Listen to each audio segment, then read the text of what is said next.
तमाम गण्यमान्य व्यक्ति और जिस कॉन्क्लेव का आप लोगों ने आयोजन किए हैं, इसके प्रति रुचि रखने वाले बहुत सारे ऑडियंस यहाँ पर उपस्थित हैं। मैं सबको अपने तरफ से धन्यवाद देता हूं और विशेष करके प्रभात खबर के मन में जो विषय समाया है और इस समाया हुआ विषय को लेकर के इस प्लेटफॉर्म में लाने का काम किए हैं, इसके लिए भी मैं प्रभात खबर को पुनः धन्यवाद देता हूं। आप इस विषय को भी जानते हैं कि हमारा न्यूली क्रिएटेड स्टेट है, हम लोग 25वां 26वां साल पार कर रहे हैं और जब ये स्टेट अलग हो रहा था तो हमको लगता है कि चिकित्सकों की संख्या तत्कालिक बिहार से जो हिस्सा में हम लोगों को मिला था वो काफी कम था और इंडियन मेडिकल नॉर्म्स के आधार पर जो चिकित्सकों की संख्या होना चाहिए उस लक्ष्य से भी आज हम काफी पीछे हैं।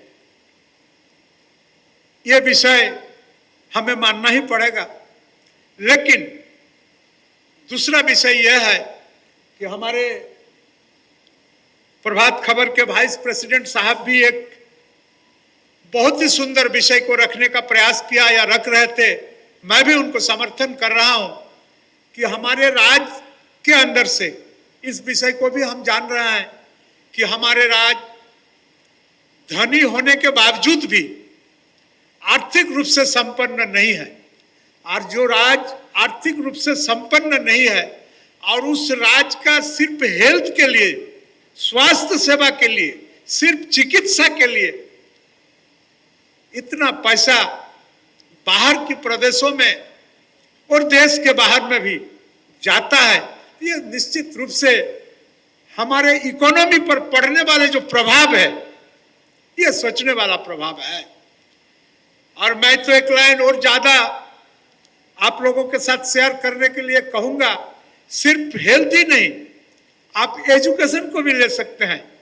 एजुकेशन में भी हमारा झारखंड राज्य से इतना विद्यार्थी विभिन्न विधाओं में अध्ययन करने के लिए पड़ोसी प्रदेश कुछ करते हैं, बाहर के देश में कुछ करते हैं और हमारे इस राज्य से काफी कैपिटेशन फी पड़ोसी प्रदेश में भी प्राप्त होता है।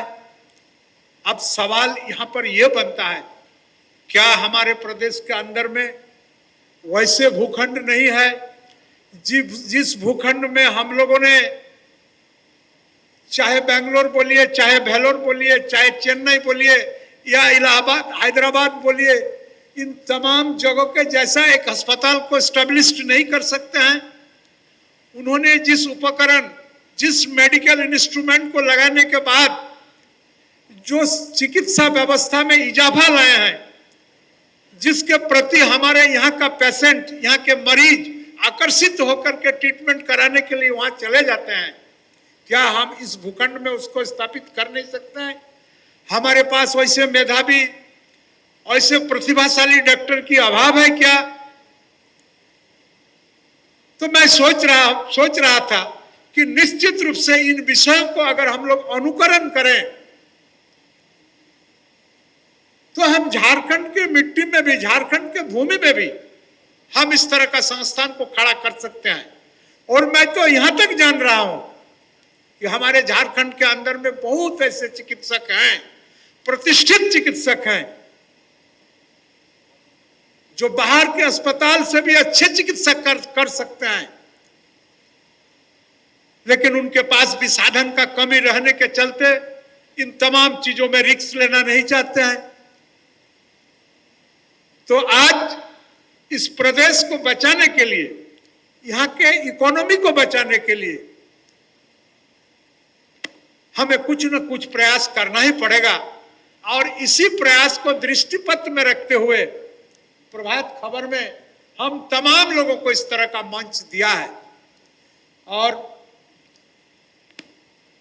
हमारे कृषि मंत्री ने भी आप लोगों के बीच इस विषय को रखे कि यहां से प्रस्ताव आना चाहिए और इस प्रस्ताव आने के बाद हम लोगों को निर्णय लेना चाहिए कि जिस सामान्य चिकित्सा के लिए या बृहद चिकित्सा के लिए हम लोग अपना प्रदेश को छोड़ करके दूसरे प्रदेशों में प्रस्थान करते हैं, जाते हैं, उनको क्यों नहीं हम वहीं स्टैब्लिश करें, क्यों नहीं उसको यहाँ स्थापित करने के लिए सोचें। मैं समझता हूं यहाँ पर जो लोग बैठे हुए हैं, यहाँ चिकित्सक लोग भी हैं और साथ साथ जो लोग बड़ा बड़ा हॉस्पिटल या nursing home, super speciality nursing home चलाने का जो प्रबंधक लोग हैं, वो लोग भी इस जगह पर हैं। हमने आज से करीब 1-1.5 महीना पहले एक अस्पताल का इनॉग्रेशन करने के लिए गया था डॉक्टर घोष के वहाँ, जो लिवर का नया ट्रीटमेंट का कुछ नए मशीन ला करके स्टैब्लिश किए हैं। और जो हैदराबाद में जो चिकित्सा होता था, हैदराबाद से भी कई फिजिशियन वहां पर पहुंचे हुए थे, और हैदराबाद में जिस चिकित्सा के लिए हम लोग जाते हैं उसको पूर्णतया भले ही नहीं लेकिन आंशिक रूप से उसका हम लोग करने की क्षमता रखते हैं। तो मैंने उस मंच में भी इस विषय को रखा कि वैसे लोग जो इस काम को कर सकते हैं उनको निश्चित रूप से इसमें आगे आना चाहिए। और हमने शुरू में ही कहा कि चूंकि ये न्यूली क्रिएटेड स्टेट है और जब तक सारे लोग, चाहे उद्योगपति हो या जिनके पास धन हो और जिनके पास मेधा हो, मेरिट हो, सारे लोग मिलकर अगर कोऑर्डिनेशन के रूप में हम लोग अगर नहीं काम कर सकेंगे तो हमारे राज्य के बारे में जो फोरकास्ट है, ये एक श्रेष्ठ राज्य में शुमार होने की संभावना है और है भी, हम नहीं कर सकते हैं। ऐसे सारे लोगों को हम लोगों को एकत्रित प्रयास करना होगा। मेरे मन में एक सामान्य प्रश्न आता है कि ठीक है, हम पूरे एलिमेंट्स के, पूरे शरीर के सारे अंग का भले ही यहाँ चिकित्सा नहीं कर सकते हैं लेकिन कुछ कुछ तो कर ही सकते हैं। लेकिन दुर्भाग्य है कि आज उस सामान्य चिकित्सा के लिए भी हम लोगों को पड़ोसी प्रदेश जाना पड़ रहा है। हम हार्ट के बेहतर चिकित्सा का व्यवस्था यहाँ कर सकते हैं, हम किडनी के बेहतर चिकित्सा का यहाँ व्यवस्था कर सकते हैं, हम आंख के बढ़िया चिकित्सा का यहाँ व्यवस्था करते हैं। इस तरह कई चीज कर सकते हैं, लेकिन हमको लगता है कि राज्य निर्माण होने के बाद इस तरह का संजोग नहीं बैठा हो कि चिकित्सक और चिकित्सा व्यवस्था में साथ देने वाले जो लोग हैं, लोग एकत्रित नहीं होने के कारण हम लोगों ने दुनिया का और या हमारे देश के अंदर में भी जो चिकित्सा व्यवस्था चल रहा है उसको भी यहां लाने में असमर्थ साबित हुए हैं। चलिए 25 साल 26 साल तो हम लोगों ने इस तरह से व्यय कर दिया। अब जो समय बचा है हम लोगों को जॉइंटली प्रयास करना पड़ेगा और हर हाल में आर्थिक दृष्टिकोण से अगर इस राज्य को ऊपर उठाने की अगर इच्छा हम लोगों के मन के अंदर में है तो हम लोगों को जॉइंटली हमारे मेरिट का पलायन हो रहा है, चिकित्सा व्यवस्था में पलायन हो रहा है, मजदूर जिसके पास एनर्जी है, ऊर्जा है, वे भी ऊर्जा बेचने के लिए पड़ोसी प्रदेश चले जाते हैं, जिसके पास पैसा है वे भी इस जगह पे उद्योग धंधा लगाने में समर्थ नहीं हो पाते हैं, वे भी बाहर के प्रदेश में जाकर के अपना व्यवसाय को विशाल रूप देते हैं। इन तमाम लोगों का अगर पलायन हमारा राज्य से जारी होगा तो मैं समझता हूं इस राज्य को हम लोग एक अव्वल राज्य के रूप में देश के मानचित्र में स्थापित नहीं कर पाऊंगा। और इसके लिए अगर कसूरवार हम खाली सरकार को देते रहें, ये व्यवस्था के लोगों को देते रहे तो मैं नहीं समझता कि पूर्ण रूपेण व्यवस्था ही इसके लिए दोषी है। इसके लिए जो उद्यमी व्यक्ति है, जो इंडस्ट्रियल पर्सन है, जिसके पास कुछ करने का हुनर है, क्षमता है, उन लोगों का भी अपेक्षित सहयोग का आवश्यकता है। वो लोग भी चाहे तो इस रांची के धरती में क्या नहीं कर सकते हैं। आज को आपको सुन करके आश्चर्य होगा कि हमारे शिल्पी नेहा तिर्की के डिपार्टमेंट में, कृषि में और पशुपालन में, और हमारे राज्य का नाम ऊपर जा रहा है। राज्य निर्माण के बाद उसमें थोड़ा थोड़ा काम हुआ, काम होने के चलते आज हम लोग सीरियल्स के बारे में, वेजिटेबल्स के बारे में, फ्रूट्स के बारे में, फिर मछली के बारे में, तमाम चीज के बारे में हम लोग अपने आप को सक्षम पा रहे हैं। और सिर्फ यही नहीं, बल्कि जिस चीज को हम लोग बाहर से मंगा के व्यवहार करते थे, आज हमारे राज्य से वो निर्यात होना प्रारंभ हो गया है। इसका मतलब निश्चित रूप से वैसे सेक्टर में वैसे बुद्धिमान लोग अपना अपेक्षित सहयोग दिए हैं, और जो सोचे हैं उस सोच को धरातल में उतारने के लिए, उसके लिए जितना मेहनत हो वो मेहनत उन्होंने किए हैं। तो इसी तरह से आज अगर मेडिकल के क्षेत्र में हम लोग ऐसा प्रयास अगर प्रारंभ करें, तो हमको लगता है कि हम इस राज्य को, और इस राज्य के जो 3.5 करोड़ जनता है, जो अधिकांश लोग आर्थिक रूप से संपन्न नहीं है, विपन्न व्यक्ति है, जिनको हम लोग सहज और सरल रूप से चिकित्सा व्यवस्था मुहैया करा सकते हैं, उसमें आप दोनों का जॉइंट प्रयास की आवश्यकता है। और मैं तो आज इस प्रभात खबर के इस मंच से आप तमाम लोगों को आग्रह करूंगा कि जिनके पास जो भी क्षमता है, इस क्षमता को जॉइंटली अगर हम एकत्रित करके एक अच्छा सोच को अगर धरातल पर उतारते हैं, तो आप भी लाभवान होइएगा। और आपके साथ साथ इस राज्य के वैसे 3.5 करोड़ जनता और वैसे लोग जो बाहर का चिकित्सा लेने में अक्षम है, जो पैसा के अभाव में अकाल में काल कबलित हो जाते हैं, वैसे लोगों को भी प्राण दान आप लोगों के माध्यम से मिलने की संभावना है। इसलिए इस राज्य को आगे बढ़ाने के लिए आप तमाम लोगों को हृदय से सहयोग, अपेक्षित सहयोग का निहायत ही जरूरी है।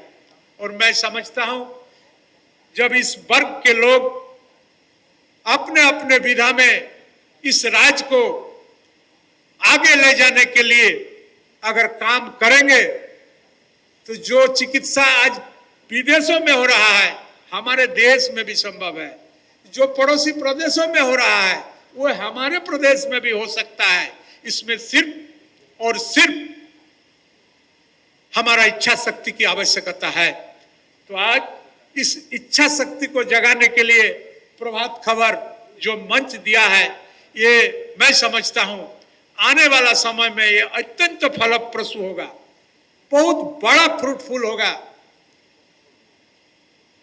हम लोग इसका वास्तविक रूप, इसको अमली जामा पहनाने के लिए इसको प्रयास करेंगे।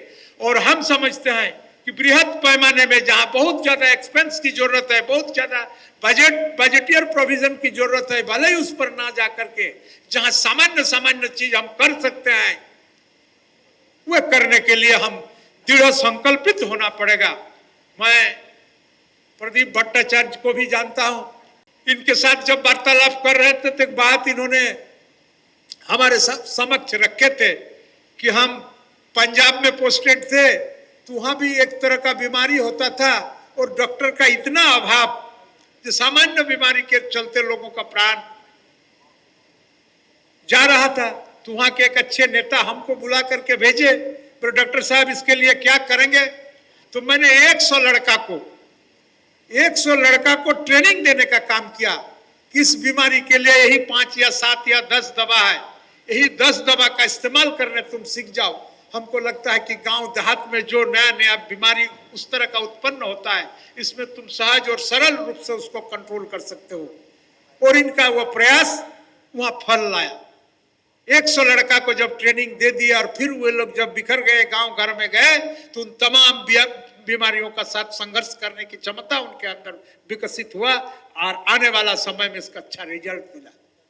तो मैं समझता हूं आज हमारे झारखंड के अंदर में इस विधा में, चिकित्सा विद्या में जो लोग निपुण डॉक्टर हैं, उन लोगों को भी ला करके कुछ तो अल्टरनेटिव व्यवस्था करने की आवश्यकता है। ताकि यहाँ के लोगों को हम लोग बचा सकें। और एक बात, बाहर पेशेंट ले जाने के क्रम में जो बहुत अच्छा अनुभव है ऐसा भी बात नहीं है। वहां भी जो लोग बाहर पेशेंट ले जाने का, ईश्वर न करे कि पेशेंट ले जाना पड़े, लेकिन जब परिवार में पेशेंट होता है तो लेके जाना ही पड़ता है, तो उसका भी अनुभव बड़ी कटु अनुभव होता है। एक परिवार में अगर किसी उस तरह का बीमारी अगर प्रवेश कर गया और इसके चपेट में जब आ गया, तो आप सोच लीजिए उस बीमार व्यक्ति को बचाने के लिए वो पूरा परिवार नष्ट हो जाता है, उनका सारा आर्थिक स्थिति बिगड़ जाता है। वो वर्षों वर्ष तक मेहनत करते रहता है, लेकिन परिवार का बिगड़ते हुए आर्थिक स्थिति को पटरी पर नहीं ले जा पाता है। ये भी सोच हमारे अंदर में होना चाहिए। इसलिए इन तमाम विषयों को सोच करके हम लोगों को आगे के समय में इस स्वास्थ्य चिकित्सा व्यवस्था को कैसे दृढ़ करें, इसके लिए हमें सोचना पड़ेगा। मैं और एक बात अभी चर्चा कर रहा था कि आज आप एक चीज आप देख रहे हैं, और आने वाला समय में हम लोग को निश्चित रूप से सोचना पड़ेगा कि हमारे सरकार के पास कॉम्पिटेंट डॉक्टर है। सरकार के अस्पतालों में जो डॉक्टर पोस्टिंग हुआ है, निसंदेह वो लोग मेरिटोरियस डॉक्टर हैं।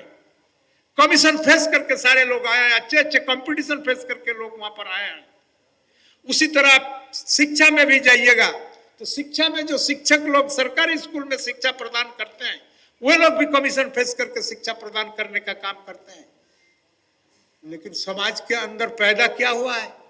समाज के अंदर में आप देखिएगा कि संपन्न गार्जियन, जो आर्थिक रूप से संपन्न अभिभावक हैं, वे नहीं चाहेंगे कि हमारा बेटा सरकारी पाठशाला में जाए, गुरुजी के पाठशाला में जाए, जाना पसंद नहीं करता है। ये भी एक समाज का विचित्र स्थिति है। जबकि वे शिक्षक किसी अंश में दूसरे शिक्षक से कम नहीं है। उसी तरह से सरकार के अस्पतालों में जो डॉक्टर पदस्थापित है, ये भी अपना चिकित्सा विद्या में किसी भी कीमत से कम नहीं है। लेकिन लोगों का एक इस तरह का समाज में भी एक भावना, एक धारणा, एक नैरेटिव्स तैयार हो गया है कि लोग ज्यादा सेटिस्फाइड समझते हैं उसी सब जगह जाने के लिए। इस मिथक को भी तोड़ने की आवश्यकता है। अगर हम लोग इसको भी प्रयास करके नहीं तोड़ेंगे तो लोग कल आने वाला समय में इस बात को अनायास बोलेंगे कि भाई सरकारी स्टैंप लगने के बाद आपका कॉम्पिटेंसी में इजाफा नहीं होता है, वो घट जाता है। फिर ये नैरेटिव समाज में चलना प्रारंभ हो जाएगा। इसलिए इस मिथक को भी तोड़ने की आवश्यकता है। और मैं समझता हूं सरकार के पास जो मशीनरी है, हम नहीं कहते हैं कि संपूर्ण है, लेकिन आंशिक रूप से इसको नियंत्रण करने में काफी है। आपने कोरोना काल में भी देखा होगा, कोरोना काल में इतना बड़ा अज्ञात बीमारी के साथ जूझने के लिए बाहर से तो बहुत ज्यादा फिजिशियन और डॉक्टर आए नहीं थे।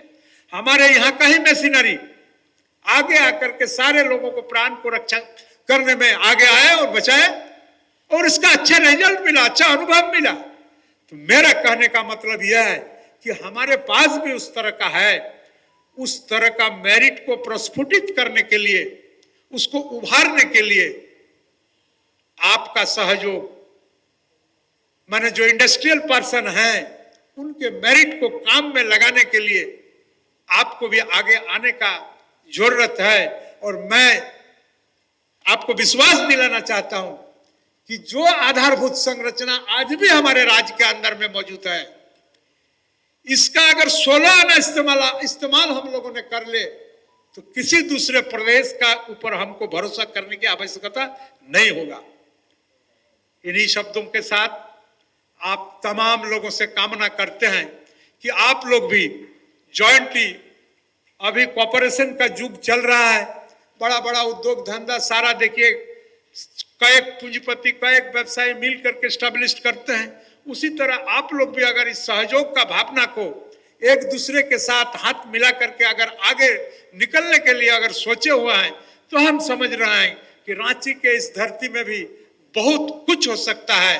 और आज जो हमारे लोग यहाँ बाहर जाने का काम करते हैं, कल बाहर से लोग हमारे राज्य में इलाज कराने के लिए आएंगे। इन्हीं शब्दों के साथ आप सबों को धन्यवाद देते हुए मैं अपने बातों में विराम देता हूं।